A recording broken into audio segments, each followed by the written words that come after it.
dua. Yang pertama adalah wawancara psikiatri dan yang kedua adalah pemeriksaan status mental.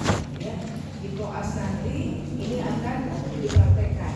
Ya, jadi kalau sekarang ini kalian ambil baik-baik supaya nanti waktu koas ini bisa lancar dan pada waktu OSCE nanti pun itu sudah aman. Ya, nah pemeriksaan wawancara psikiatrinya dokter nggak tahu. Sudah ada skill lab yang untuk wawancara psikiatri? Belum. Iya. Nanti kita coba cocokkan. Tapi yang hari ini materinya yang dikasih adalah pemeriksaan status mental. Ya. Nah, kita lihat bahwa di dalam kita nanti menegakkan diagnosis ini dari wawancara sampai pemeriksaan status mental ini jadi salah satu yang membuat kita bisa untuk menegakkan diagnosis pasien. Jadi setelah wawancara biasa kita mulailah ini pemeriksaan status mental. Ya. Yang pertama kita lihat di sana ada deskripsi umum. Ya. Deskripsi umum ini yang pertama adalah penampilan. Jadi kalau pasien masuk, kita bukan jadi dokter yang misalnya masuk pasien, ya Pak, ada keluhannya, nggak kita lihat, salah. Ya kalau di psikiatri mulai dia masuk itu kita lihat penampilannya. Nah dalam penampilan yang kita lihat itu adalah biasanya cara berpakaian. Cara berpakaiannya apakah ini sesuai atau tidak sesuai, ya. Kemudian cara berjalannya, ya. Apakah dia normal atau dia ada gangguan, ya. Nah, penampilan ini bisa membuat kita menilai bahwa apakah dia ini penampilannya sesuai usia atau kesannya lebih tua dari usia. Kadang ada pasien kita umurnya pun masih 25 tapi kesannya pakai 40. Itulah karena dia sudah mulai tidak bisa mengurus diri, ya. Jadi dalam penampilan yang pertama yang kita lihat itu tadi adalah cara berpakaian, ya kan. Kemudian cara berjalan, ya. Kemudian kontak mata, ya. Biasanya pasien depresi itu kalau kita lihat dia, tapi kalau yang bipolar apalagi lagi manik ya, pada saat ini dia menantang, ya. Nah itu kalau yang pasien cemas atau cemas yang panik biasa itu biasa kontak mata biasa. Ya, jadi kontak mata juga akan dilihat dalam penampilan. Kemudian yang kedua perilaku dan aktivitas psikomotor. Ya, ini dia kita melihat selamat datang ya dokter. Perilaku dan aktivitas psikomotor ini kita melihat adalah tangan dan kakinya, ya psikomotornya. Nah, di sini biasanya ada dua kategori, ya. Biasanya kalau nggak dia nanti ada hipoaktif, dia diem aja atau yang hiperaktif. Dan kita bisa melihat dalam Kaplan and Sheddock sinopsis psikiatri, ya. Buku pegangan kita untuk psikiatri kan kita salah satunya sinopsis psikiatri Kaplan and Sheddock. Coba nanti lihat di bab 8, ya. Jadi di sana itu perilaku dan aktivitas psikomotor itu bisa banyak yang kita nilai. Kalau dibagi duanya dalam kelompok besarnya itu tadi hipoaktif dan hiperaktif. Tapi selain itu ada beberapa tanda-tanda gangguan psikomotor dalam psikiatri. Contohnya apa? Ada yang namanya katatonik, ya kan? Katatonik ini adalah gangguan perilaku yang bersifat non-organik. Artinya bukan karena penyakit-penyakit organik terjadi gangguan psikomotor. Contohnya apa? Dia ada yang disebut dengan misalnya rigiditas. Rigiditas itu dia kaku, ya. Dia mempertahankan posisi yang kaku dalam waktu yang lama, ya. Kemudian ada yang disebut luapan katatonik. Ini dia datang sudah dengan gaduh gelisah. Biasanya kalau orang datang, pasien datang dengan diikat atau dirantai atau dipegang oleh beberapa orang, berarti dalam DD kita ini jangan-jangan perilakunya ini pasti ada yang luapan katatonik. Kalau luapan katatonik ini biasanya diagnosanya salah satunya adalah schizophrenia katatonik. Karena schizophrenia itu ada banyak subtipe. Salah satunya memang gaduh gelisah. Jadi kalau ada luapan katatonik ya, yang dia sudah dipegang beberapa orang, itu kemungkinan dia diagnosanya ke schizophrenia katatonik, ya. Ada lagi yang disebut dengan waxy flexibility atau fleksibilitas cerea. Dia itu seperti lilin, ya. Jadi perilakunya itu kalau kita melakukan sesuatu terhadap dia ngikut, ya. Gimana kalau dulu kita kecil lilin, ya. Kalau kita misalnya bakar lilin itu kemudian kita masukkan dalam kerang jadi kerang, bakar lagi masukkan dalam bentuk jambu jadi jambu. Jadi kalau dia waxy flexibility ini, kalau kita mau tes ya pada pasien, Biasa pasien yang diem, kita mau coba lihat ada nggak ini gangguan psikomotor pada dia ya. Kita akan bilang, permisi, dokter mau melakukan pemeriksaan. Coba kita angkat tangannya. Kalau dia angkat tangannya dia gini, terus kita biarkan dia nggak turun-turun nih, terus gini, sampai nanti kita yang pindahkan lagi gini. Kalau kepalanya jadi mereng gini, terus dia diem aja ngikut gini, nggak dia balikkan. Itu berarti ada fleksibilitas serea. Artinya dia mengikuti apa yang kita lakukan kepada dia. Ya. Kemudian ada negativisme. Kalau negativisme itu adalah tahanan tanpa motivasi untuk melawan semua tindakan yang diberikan kepadanya. Ini kebalikan dari flexibility atau kebalikan dari fleksibilitas serea. Dia itu kalau kita melakukan satu instruksi yang kita lakukan, misalnya, Pak, permisi ya, dokter mau melakukan pemeriksaan. Terus kita angkat tangannya, tapi dia tahan justru, nggak mau dia ikut. Itu namanya negativisme. Justru sebaliknya, ya. Tapi ingat selalu bahwa pada saat kita melakukan pemeriksaan, kita selalu bilang, Pak, permisi ya. Jangan tiba-tiba kita angkat aja tangannya, ya. Kita tetap harus ada permisi, ya. Walaupun dia pasien jiwa, jangan kita pikir dia pasien jiwanya. Nah, ya, tetap harus ada tata keramanya, ya. Kemudian apalagi banyak yang gangguan psikomotor ini, ya. Ada yang kita sebut dengan stereotipi, melakukan satu tindakan secara berulang-ulang, ya. Ada yang disebut dengan automatisme perintah, ya. Biasa kalau kita angkat tangan, dia langsung angkat, itu berarti automatisme perintah, ya. Kemudian apalagi ada lagi yang kita sebut sebagai sleepwalking, ya. Dia tidur berjalan, ya. Itu ada, itu gangguan psikomotor juga, ya. Nah, banyak di sana yang kita lihat di sini yang ada tercantum di sini, ya.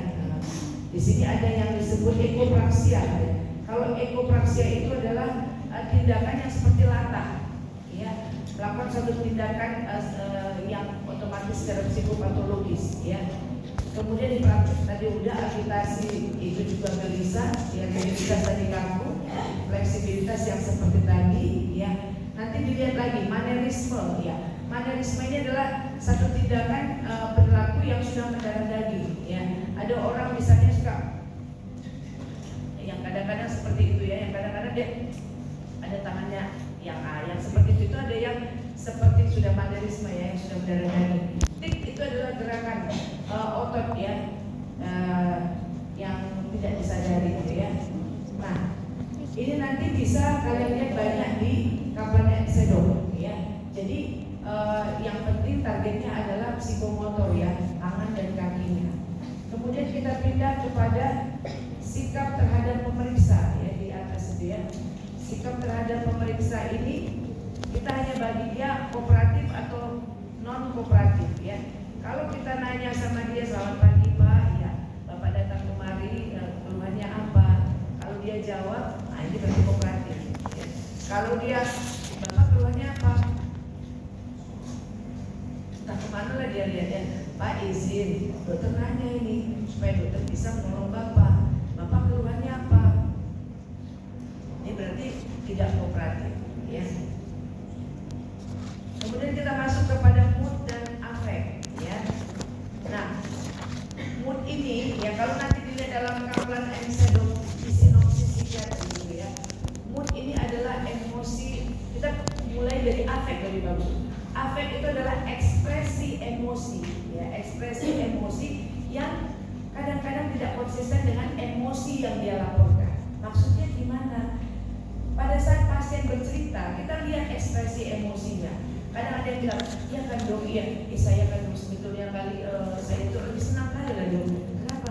Iya, karena memang kebetulan kemarin itu saya dinaikkan pangkat saya. Nah, itu kan ekspresi emosinya sejalan dengan emosi yang dia laporkan. Itu kita sebut dengan serasi atau appropriate. Jadi kalau menurut afek, kalau dia memang bicaranya itu isinya dan ekspresinya serasi, kita sebut appropriate. Ada orang ketakutan dan iya dong, kemarin masuk rumah di rumah kami, aduh nggak tahu lagi yang sekarang kok saya kayak takut banget, serasi. Tapi ada yang tidak serasi atau inappropriate. Pasien schizophrenia biasanya sudah inappropriate. kita bilang, Bapak apa yang dirasakan? Ya itulah dok, ibu saya kemarin meninggal. Ya itulah, dan meninggal lah dia. Ya. Ibunya meninggal tapi dia biasa aja ya, atau kadang dia senyum. Ini berarti nggak serasi. Ya. Itu kita sebut sebagai inappropriate. Ya. Jadi untuk afek itu dari keserasiannya ada appropriate dan inappropriate. Ya. Tapi dari tingkat derajatnya, derajat keparahannya, afek ini kita bedakan. Yang paling parah adalah afek datar.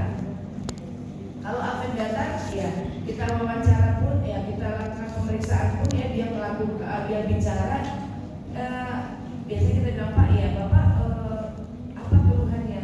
Itu tadi bisa dia kayak nggak ada kita di depannya, itu datar berarti afeknya. Ya. Kalau yang di atasnya lebih baik apa? Tumpul atau blunted afek. Kalau blunted afek ini kayak kita bicara sama orang yang pakai topeng, nggak ada riak-riaknya. Bapak selamat pagi, ya dokter mau melakukan pemeriksaan ya. Apakah Bapak bersedia? Ya, oh iya. Bapak selama ini apa kerjaannya? Tani, yang kayak gitu aja. Ya. Keluhannya apa? Sakit kepala. Nah, gitu. Nggak ada. Iya kan dok, sakit kepala nggak dok? Berat kan kepala saya, nggak kayak gitu. Ya. Kalau tumpul ngomong, tapi kayak tidak ada riak-riaknya. Ya. Nah, itu yang kita sebut sebagai blunted affect. Kalau afek yang di atasnya lebih baik adalah restricted, terbatas. Ya. Kalau terbatas sih sudah mulai lebih enak, tapi kita merasa kok kayak belum plong ya, belum appropriate. Ya. Itu dia. Sama satu lagi ada afek labil. Afek labil ini afeknya berubah-ubah. Ini biasa pada pasien bipolar. Bisa sebentar sedih, bisa sebentar riang, bisa sebentar emosi. Nah itu afeknya labil. Ya. Tadi afek, dengar isi ceritanya, lihat ekspresinya. Kalau mood itu adalah emosi yang meresap, dipertahankan dalam waktu yang lama, dialami secara subjektif, dilaporkan oleh pasien dan terlihat dari orang lain. Apa kuncinya? Dilaporkan oleh pasien dan terlihat oleh orang lain. Ya. Kalau mood itu biasanya dia ceritakan, ya yang kayak tadi itu. Mood itu misalnya ibu sekarang rasanya gimana ya dok, saya sekarang begini. Oh iya, jadi kita lihat bahwa mood itu kalau yang rentang normal kita sebut eutimik. Ya. Tapi kalau dia ada kelihatan lebih ceria dari biasanya kita sebut elevated mood atau moodnya meningkat. Tapi kalau dia berbicara sama kita sambil nangis ya, itu kita sebut moodnya depresi. Kalau dia bicara misalnya gampang banget mau marah aja bawaannya, ya kita tanya keluhannya apa? Udahlah, ntar lagi aja lah. Iya, udah siap ini, yang kayak gitu ya. Itu berarti moodnya itu ada irritable, yang mudah diganggu, mudah dibuat marah. Ya. Atau ada juga moodnya itu seperti expansive mood. Ya, ini dia ada keriangan yang lebih pada pasiennya, ya bisa sampai ketawa ya. Ada euforia, ya itu artinya keriangan yang kedua disertai dengan ide kebesaran. Dia kalau ngomong iya kan dok, ya lah kalau saya ini sekarang ini ya gimana lah ya, namanya orang hebat ya dok ya. Jadi saya ini kan agak memang lebih dibandingkan orang lain dok. Saya punya kelebihan banyak. Sudah ada ide kebesaran sambil dia gembira, itu namanya euforia. Kalau tidak ada ide kebesaran itu masih ke ekspansif ya. Nah kita lihat di sini moodnya apa lagi yang ada di sini. Nah, yang belum tinggal nanti kalian lihat yang di ini masih sedikit ini ya, yang di Kaplan and Shadow ya di bab 8 lihat nanti ada aneka ragam mood yang kita bisa lihat pada pasien ya. Masuk yang berikutnya tadi afek dan mood itu ya bedanya. Kalau afek dia tidak ceritakan perasaannya, tapi kita menilai dari apa yang dia terangkan dengan ekspresinya. Kalau mood kita menilai dari apa yang dia laporkan ya. Nah kemudian kita masuk kepada kalau keserasian afek yang tadi ya, dia serasi atau tidak serasi ya, appropriate atau inappropriate. Nah sekarang kita masuk ke pembicaraan. Yang dinilai di pembicaraan ini ada 5 ya. Yang pertama isinya, dia ngomong ini nyambung atau nggak nyambung ya, relevan atau tidak relevan.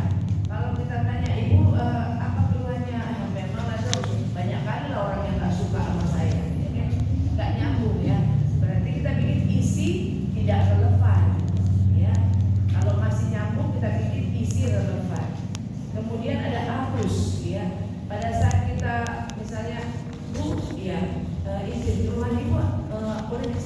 dokter, Bu, keluhannya bisa diceritakan. Oh iya, jadi arusnya itu dia lambat, ya. Kalau arus yang biasa bikin biasa, ada arus yang cepat, ya. Kalau orang yang lagi manik itu ngomongnya bisa nggak berhenti. Ya kan dokter, jadi kan dokter kan, saya itu kan dok, ya banyak kan lakukan saya, tapi kan dok ya ini bisa kita pengkal, ya. Itu kalau orang yang manik, maka arus itu berkaitan dengan kondisi sakitnya. Kalau depresi biasanya lambat, ya. Kalau cemas atau itu biasanya normal, ya, biasa. Kemudian isi arus, ya kan. Kemudian ada produktivitas, ya. Kalau dia banyak kali kata-katanya, kita bikin produktivitasnya meningkat. Kalau dikit kata-katanya, seperti orang depresi yang lambat, kita bikin produktivitasnya menurun. Ya. Kemudian kalau yang biasa ya kita bilang biasa, ya. Kemudian pembicaraan ini juga yang dinilai adalah nada suara. Kalau orang depresi biasa nadanya pelan. Kalau orang yang lagi bipolar biasa nadanya meningkat. Kalau yang biasa kita bilang biasa, ya. Kemudian satu lagi perbendaharaan. Kalau banyak isi kata-katanya dengan aneka ragam kata-kata frase-frasenya itu kita sebut dengan perbendaharaannya meningkat, ya. Nah, selain itu gangguan bicara juga kita bisa lihat. Ada orang kalau ngomong gagal, stuttering, ya. Kita akan sebutkan juga di dalam pembicaraan, ya. Atau ada orang yang poverty of speech, yang ngomong tuh gak banyak, ya. Ada orang justru banyak kali ngomongnya, ya. Ada yang tekanan bicara, ya. Jadi itu semua nanti ada di dalam pembicaraan kita menilainya. Kemudian kita masuk pada persepsi. Nah, kalau bicara persepsi kita bicara halusinasi, ya, dan ilusi. Jadi kalau pasien ada halusinasinya, letaknya di persepsi. Jadi bukan di pembicaraan. Jadi persepsi titik 2, halusinasi dijumpai. Nah, halusinasi bedanya dengan ilusi di mana? Kalau halusinasi itu adalah misinterpretasi panca indera. Berarti semua panca indera bisa kena, ya. Tanpa ada stimulus eksternal. Tidak ada stimulus eksternal. Contoh, ya kan? Kalau ini kan terang benderang, ya, terang benderang. Kemudian tiba-tiba di sini dia bilang ular, gitu. Nah, itu halusinasi. Namanya halusinasi visual karena mata yang kena. Tapi kalau ilusi itu ada stimulusnya. Contohnya ada tali pinggang, ya kan? Dia bilang ular, bukan, ya. Nah, seperti itu namanya ilusi, ya. Kalau misalnya dia di sini nggak ada suara apa-apa, tiba-tiba dia bilang, kayak ada yang berbisik, kayak ada yang ini, namanya halusinasi pendengaran.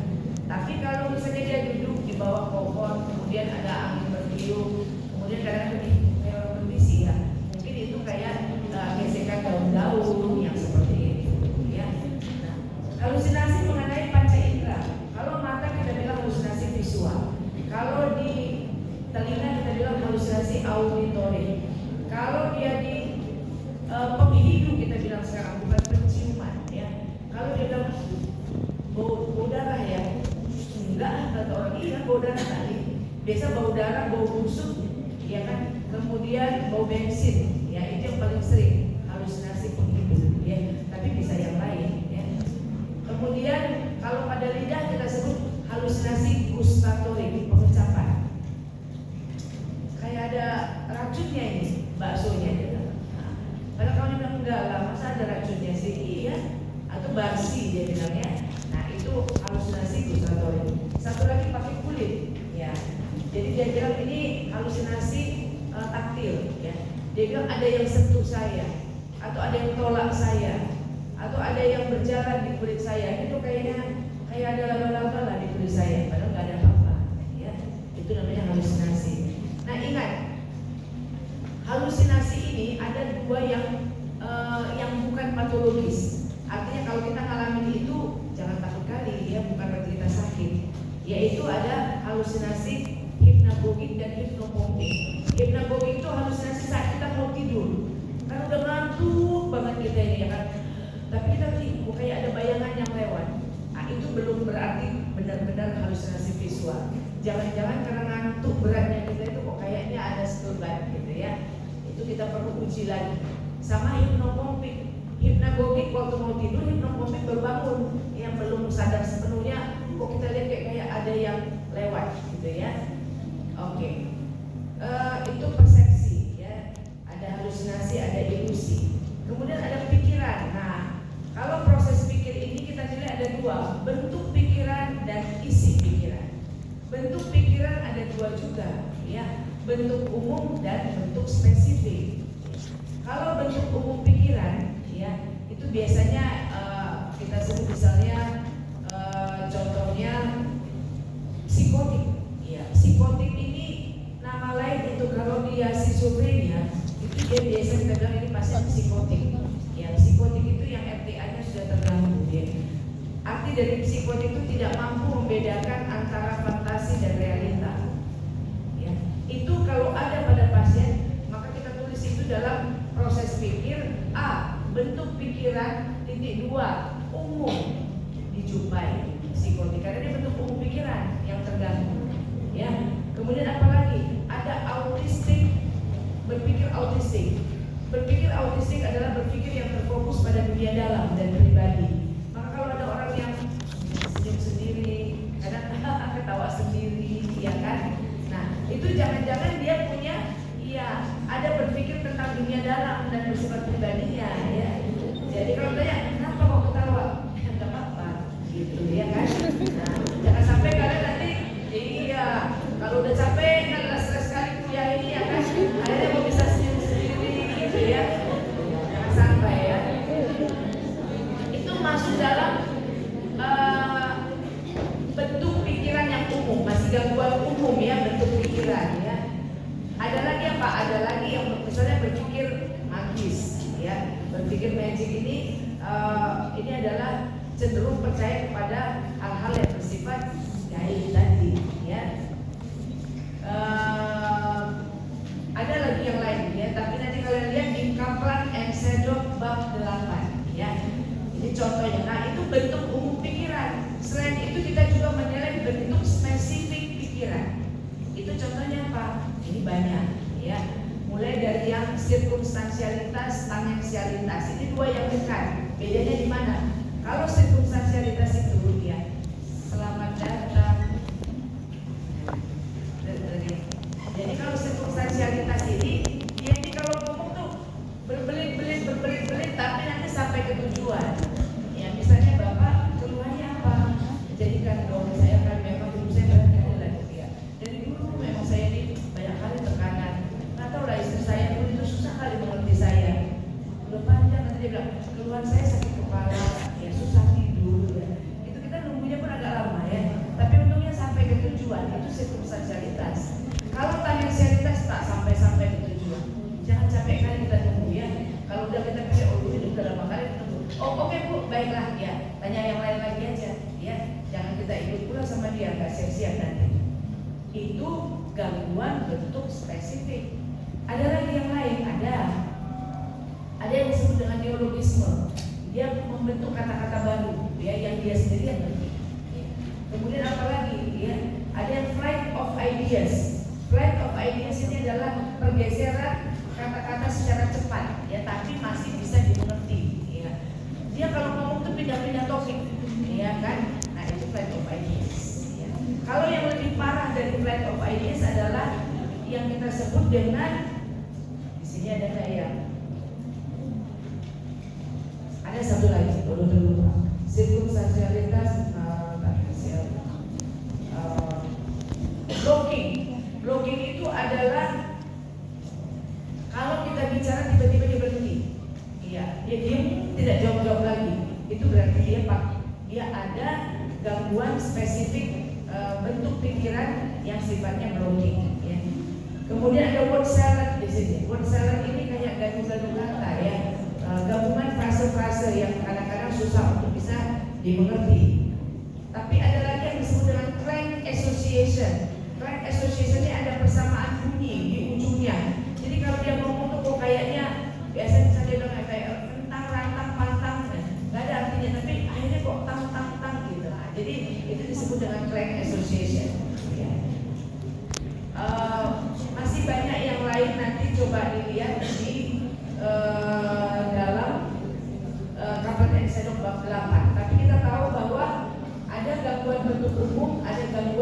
spesifik. Nah, baru kita masuk ke isi pikiran. Isi pikiran ini, ya, di sini letaknya waham. Ya, ini salah satu yang paling sering kita dapatkan pada pemeriksaan pasien-pasien schizofrenia. Ya, waham itu apa? Waham itu adalah keyakinan yang salah. Yakin kali dia, tapi salah. Ya, keyakinan yang salah berdasarkan kesimpulan dia yang salah. Ya, tentang apa? Tentang kenyataan-kenyataan yang ada di kenyataan ini ya, di eksternal yang tidak sesuai dengan latar belakang kultur dan tingkat pendidikan, yang tidak dapat diperbaiki, yang tidak dapat dikoreksi dengan alasan apapun. Itu ya, satu-satu kita ya, jangan capek kali, panjang kali soalnya definisinya ya. Waham tadi adalah keyakinan yang salah. Yakin banget dia bahwa tapi itu salah, ya kan? Berdasarkan apa kesimpulan dia yang salah tentang apa? Tentang hal-hal yang terjadi di dunia nyata, ya kan? Nah, contohnya dia bilang kan, itu loh dong ya, tetangga sebelah saya itu, ya, itu mau mengguna-gunai saya, ya. Terus saya ini kenapa? Itu tugas kita, maka di ujung ada dibilang tidak dapat dikoreksi dengan alasan apapun. Tugas kita sebagai dokter mengkoreksinya. Kenapa ibu bilang tetangga sebelah mengguna-gunai? Iyalah dong. Emanglah kalau dia keluar, badan saya pun terasa panas dingin. Ya kan, nggak ada ya keyakinan yang salah ya berdasarkan. Memangnya ibu ada tengkar dengan tetangga sebelah? Ini kita koreksi. Enggak sih, enggak loh ya. Jadi kesimpulan yang salah, keyakinan yang salah berdasarkan kesimpulan yang salah. Kalau nggak bertengkar dengan dia, masa dia mau mengguna-gunai? Koreksi lagi nih, kan lihat nanti hasil jawabannya. Kalau dia bilang iya juga ya dong ya, kok saya merasa diguna-gunai ya dong ya, tapi betul juga sih. Kalau dia mulai mundur dengan kita koreksi, bukan waham. Tapi kalau dia bilang ya memang nggak ada sih kami bertengkar, tapi dong tahu saya, dia nggak suka sama saya, ya dia itu memang mau mengguna-gunai saya. Itu tadi keyakinan yang salah berdasarkan kesimpulan yang salah. Ya, tentang kenyataan eksternal. Nah, satu yang tidak sesuai dengan latar belakang kultur. Nah, hati-hati dengan misalnya begini. Kalau di Bali itu kan ada pohon, kemudian dia suka kasih ikat kain sarung. Kadang sarungnya ada hitam, ada merah gitu ya. Itu terkait dengan kultur. Jadi kalau dia melakukan itu, orang Bali bukan waham, ya, karena ada dewa yang baik, dewa yang jahat. Tapi kalau saya suku Karo, terus besok kalian lewat di depan rumah saya, terus saya taruhlah sarung hitam putih di pohon saya yang waham. Makanya waham itu dibilang ya tidak sesuai dengan latar belakang kultur, ya. Sama kalau kita misalnya orang Batak ya, kalau kita ziarah masih ada sih yang di kampung itu yang dikasihkan rokok karena tempat opungnya kan ada rokoknya di situ, ada pula kue situ katanya untuk opung kesukaannya. Itu kita orang Batak bukan waham karena memang kultur ya. Tapi kalau orang siapa yang nggak gitu ya, orang Minang mungkin ya bikin yang seperti itu, dialah yang perlu diobservasi. Makanya waham ini dikunci dengan beberapa syarat yang tidak sesuai dengan latar belakang kultur, ya kan? Dan tingkat intelijensi, ya. Selamat datang dokter. Ya.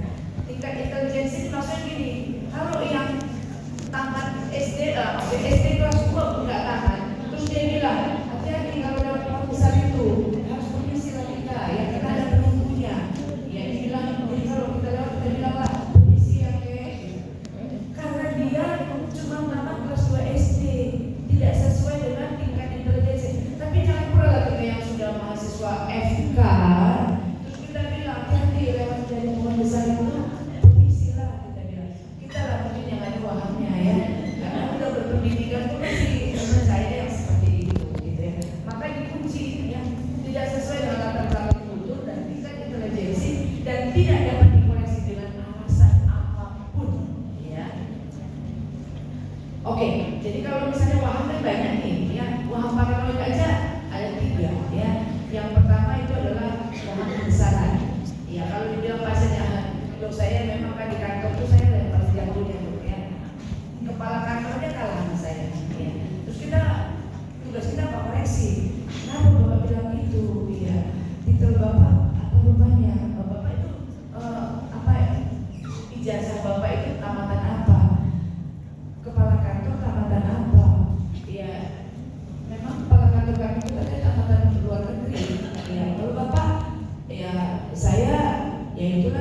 dong ya.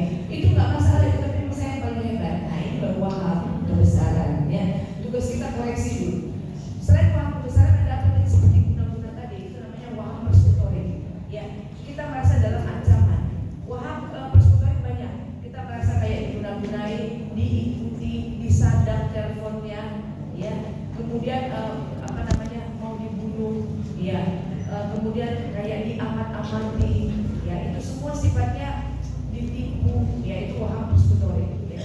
Yang ketiga apa? Waham referensi. Waham referensi ini waham rujukan. Segala sesuatu di luar kita rujuk ke diri kita. Kalau ada orang ngomong di sana, kita bilang ngomongin saya. Jadi kadang-kadang dia bilang kan kalau ada kawannya di sana ngomongkan dia bilang itulah kan dokter. Tahu ibu saya, orang itu ngomongin saya. Emangnya ibu dengar? Gitu. Ya memang saya nggak dengar siapa yang dibilangnya. Lah kalau nggak dengar, kenapa ibu bilang dia ngomongin ibu? Tahu saya dong, walaupun saya nggak dengar, yakin kali saya kalau mereka itu ngomongin saya. Nah ini baru waham, ya. Jadi dikoreksi dulu. Kalau ada orang ketawa, dia bilang ketawain dia. Kalau ada kita misalnya dia datang kita berdiri, ada kita berdiri memang mau ke toilet ya kan? Dia bilang kan, memang si Anu itu nggak suka sama saya. Kalau saya datang dia berdiri. Nah, memang kebetulan gitu ya. Jatuh pulpen dia bilang kan, memang pasti besok ibu saya sakit. Ya. Jadi semua dirujuk ke dia. Apa orang tepuk tangan dia bilang itulah kan dok ya. Pasti besok ada bahaya sama saya. Iya. Ini namanya waham referensi ya. Itu waham paranoid ada 3. Masih banyak waham yang lain. Waham cemburu, ya kan?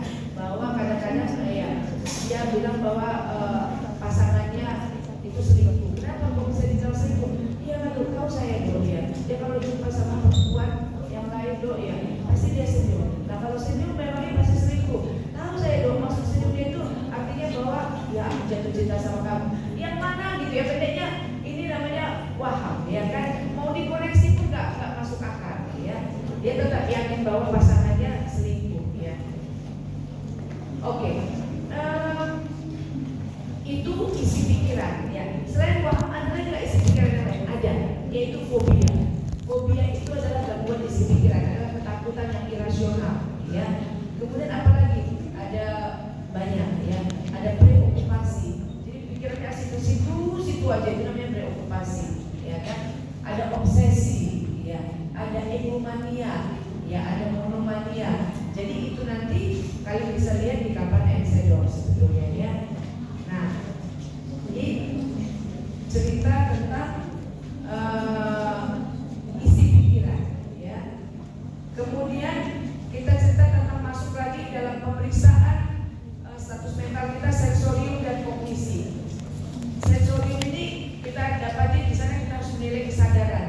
Kalau dia baik-baik saja kesadaran langsung kompos mentis ya. Kalau ada gangguan kesadaran yang mana contohnya? Kalau dia mulai ada songkor ya, ada mulai dia misalnya penurunan kesadaran, itu kita sebutkan apa penurunan kesadarannya ya. Nah itu biasanya terjadi pada gangguan mental organik. Jadi di psikiatri ini ada gangguan yang disebut dengan gangguan organik, ada yang disebut gangguan fungsional. Kalau gangguan organik ini apa? Ini adalah kasus-kasus yang terkait dengan gangguan mental yang penyebabnya adalah faktor-faktor organik. Contohnya tabrakan ya. Orang yang tabrakan biasanya ada mungkin perdarahan di kepala atau ada udem di kepala. Ini jadi gaduh gelisah. Biasa pasien berdasarkan akan konsul ke psikiatri ya. Karena dia gaduh gelisah. Tapi gaduh gelisahnya itu apakah dia orang yang psikotik seperti orang schizofrenia? Tidak ya. Biasanya karena ada faktor apa-apa di kepalanya. Elektrolit yang terganggu bisa bikin orang meracau, ngomong ngelantur. Demam yang tinggi bikin orang ngelantur, ya kan? Gangguan fungsi ginjal, ureokratinisnya udah acak-acakan, ya. Kayaknya orangnya biasa mau HD, itu juga bisa bikin orang ngelantur, ya. Sampai mau lompat dari tempat tidur, ya. Itu biasanya semua dikonsul ke psikiatri, oke? Nah itu yang disebut dengan gangguan mental organik. Kalau itu ada penurunan kesadaran seperti itu, kita sebutkan, ya. Tapi kalau dia aman-aman aja kayak pasien schizofrenia, walaupun dia ngelantur, tapi kesadarannya kompos mentis ya. Kemudian apalagi ada orientasi. Nah orientasi yang kita nilai ada 3. Orientasi personal, tempat, dan waktu. Kalau orientasi personal maksudnya bagaimana? Kita mau lihat ya orientasi dia. Kita biasa tanya itu personal, berarti dia tahu nggak siapa-siapa orang yang sedang keluarganya, kita akan tanya, Bu, izin dokter tanya, ini yang di sebelah ibu siapa? Kalau dilihatnya, itulah kan dokter, yang kenal loh saya. Dari rumah kami udah sama. Heran kali ibu saya kalau dia ikut, padahal suaminya, ya kan? Nah, itu berarti orientasi personalnya terganggu, ya kan? Kalau orientasi tempat, kita biasa tanya, Bu, coba lihat dulu ya. Ah, ini sekitar kita sekarang lagi di mana? Ya. Kalau dia lihat di mana lah ya, macam-macam restoran, kan? Hotel merasa doa ya kayak gitu ya. Padahal kita di rumah sakit, harusnya dia jawab rumah sakit. Ya, itu berarti orientasi tempatnya terganggu. Kemudian yang ketiga waktu. Orientasi waktu kita bukan tanya jam berapa sekarang, bukan. Siapapun kita pasti salah. Bu, tolong lihat keluar. Nah, lihatnya lah keluar. Ah, menurut ibu lah dulu. Sekarang ini pagi, siang, sore atau malam, cukup itu aja. Ya, kalau dilihat keluar sekarang ini macam gelap ya dok. Ah, udahlah orientasi waktunya terganggu lah itu ya. Jadi orientasi ada 3 yang kita lakukan pemeriksaan. Memori ini ada 4 yang dinilai. Ya, memori yang memori segera baru saja, yang agak lama dan lama. Ya. Kalau memori segera, ya boleh dicatat ya. Cara kita mengingatnya itu menilainya adalah dengan membuat deretan angka. Bu coba dengar ya, kasih 7 angka. Ya. 821322. Boleh diulang? Misalnya dia salah nih. Kita kasih lagi kesempatan, 3 kali kasih kesempatan. Kalau dia 3 kali salah berarti memori segeranya terganggu. Yang kedua adalah memori baru saja. Kalau yang baru saja hitungannya itu adalah jam. Ya. Jadi makanya kalau memori baru saja kita biasa tanya, Bu tadi pagi sarapannya apa?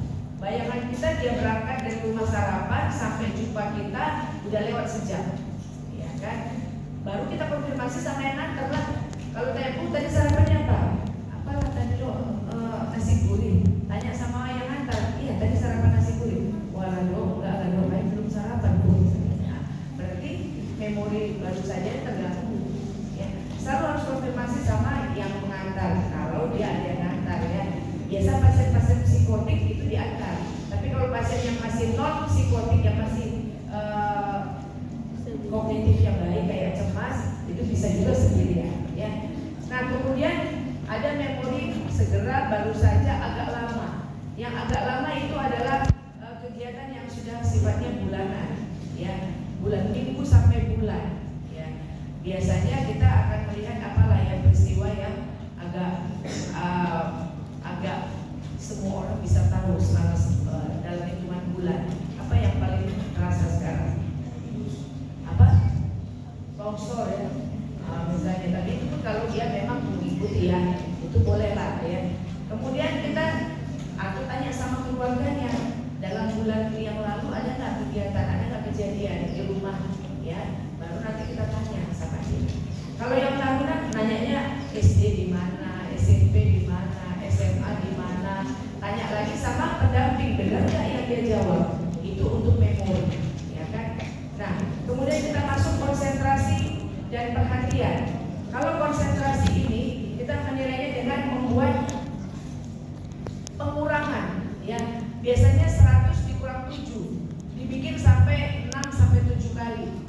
Jadi kita mau menilai konsentrasi kan, kita bilang, Bu, izin ya, dokter mau menilai konsentrasi. Coba dijawab apa yang saya tanya. 100 kurang 7, 93 dong. Oke. Kurang 7 lagi sampai 6. Di sini kita 7, ya kan? Kalau dia salah, kita ulangi ya Bu, kasih kesempatan 3 kali. Tapi jangan kita bantu dengan cara misalnya 100 kurang 7, 93.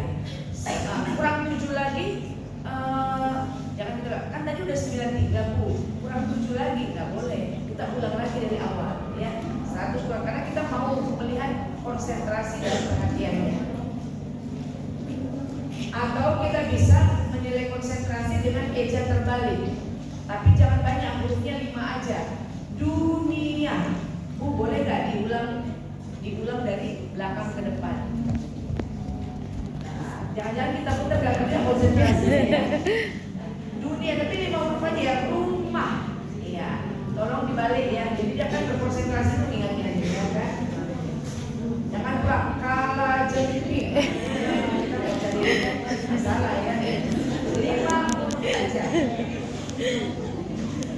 Nah, kalau kemampuan membaca dan menulis dan kemampuan visual spasial ini kalau pasiennya geriatri, pasien lansia, karena ini kita mau menilai dia ada demensia atau enggak. Ya, ini nanti akan ada babnya tersendiri nih, ada materi kuliahnya pada saat kita belajar nanti tentang demensia ya. Ini bisa di skip kalau untuk pasien yang bukan lansia. Masuklah kita ke pikiran abstrak. Kalau pikiran abstrak ini dia ngerti konsep apa enggak.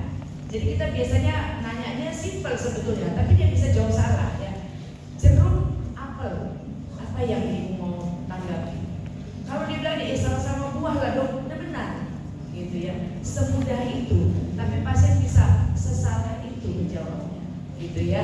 Kalau dia bisa tahapan nanti dia bilang, ya sama-sama yang ada di keranjang sampah depan rumah kami lah dok, gitu misalnya, ya kan? Ya kita konsepnya baru sana ya. Jadi kalau misalnya yang lain lagi, misalnya meja, kursi, kalau dia bilang ya sama-sama peralatan rumah tangga lah dok, ya kan? Atau sama-sama apa mau dia bilang? Ya. Yang masih masuk akal ya. Lukisan, puisi, entah ya dok itu macam seni ya katanya. Nah, itu juga udah benar misalnya ya. Ya. Jadi berpikir abstrak ini boleh juga diuji dengan peribahasa. Ya, peribahasa misalnya panjang tangan artinya apa ya bu? Ya, kalau dia mencuri ya gampang ya. Tapi kalau bagi yang sakit, pasien yang terganggu, panjang tangan, bisa apa nanti jawaban dia? Ya.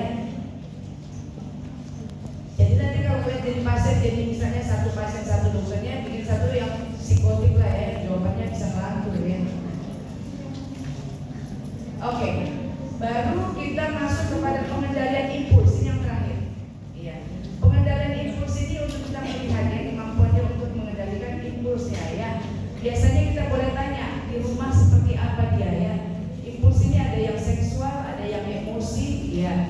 Dan sama waktu kita melakukan pemeriksaan status mental. Kalau pada saat kita wawancara pun dia sibuk kali, dia asik mau pergi keluar aja. Sebentar mau keluar, tunggu dulu kata ibunya kan. Ini berarti pengendalian impulsnya terganggu. Mau berdiri aja ya. Aku sebentar mau dibuka baju, jangan malu. Sebentar mau dibukanya bajunya ya kan. Ini namanya gangguan dari pengendalian impulsnya ya. Nah, inilah semua yang kita nilai. Oh sorry, di bawahnya masih ada yang paling penting. Biasanya kalau di kertas pemeriksaan pengendalian impuls ini terakhir ya. Ternyata ini belum. Ini ada dua yang tinggal yang paling penting ya, yaitu ada judgment dan insight. Judgment itu adalah daya nilai, insight itu adalah titikan. Oh ini paling penting. Judgment ini ada dua, ya judgment personal dan judgment sosial. Ya, kalau judgment personal itu kita bertanya biasanya tentang diri dia. Ya, misalnya kita bilang, kalau ibu adalah ketemu dompet yang ada isinya, ya tapi ada di sana KTP-nya, ada uangnya, apa yang ibu lakukan? Biasanya begitu ya. Banyak juga, kalau itu agak bahaya juga ya. Jangankan dia, kita pun bisa terganggu ya karena ada banyak uangnya tadi ya. Nah, kalau dia bilang ya ada identitasnya, kita kembalikan lah dong, itu nanti jadinya baik ya. Atau kita bikin begini yang lebih gampang. Bu, kalau misalnya jari ibu tertusuk benda tajam, ya berdarah banyak, apa yang ibu lakukan? Kalau dia bilang kan tadi udah bilang berdarah banyak ya, kalau bilang bus-bus saja lah dok, aman itu katanya. Berarti salah, terganggu ya, karena udah kita bilang berdarah banyak ya. Tapi jangan, makanya bertanya judgment itu lengkap. Karena ada teman kalian yang lagi koas, dia bertanya, bu kalau jarinya luka apa yang ibu lakukan? Bus-bus saja lah, katanya benar juga lah kalau lukanya kena penyakit ya. Baik juga ya kan, maka nanyanya harus jelas ya. Tertusuk benda tajam berdarah banyak, ya supaya dia bilang, aduh ini apalah dok, ambil dulu kain-kain, apa dulu lah dok, tekan dulu lari lah. Ke bidan deh, ke puskesmas katanya, itu udah benar ya. Nah itu untuk yang personal ya, personal. Jadi tanya mengenai diri dia. Kalau ibu berada dalam satu ruangan dan ruangan itu terbakar, apa yang ibu lakukan? Terkait dengan diri dia lah semua ya. Kalau dia bilang pasrah aja lah ya, untuk waktunya misalnya kan. Nah itu kan berarti terganggu ya. Lalu ijazahnya lah dok, ya apalah yang bisa, kan itu masih ada usaha ya. Itu untuk judgment personal. Kalau judgment sosial terkait dia dan orang lain. Biasanya kita tanya, bu kalau di sekitar ibu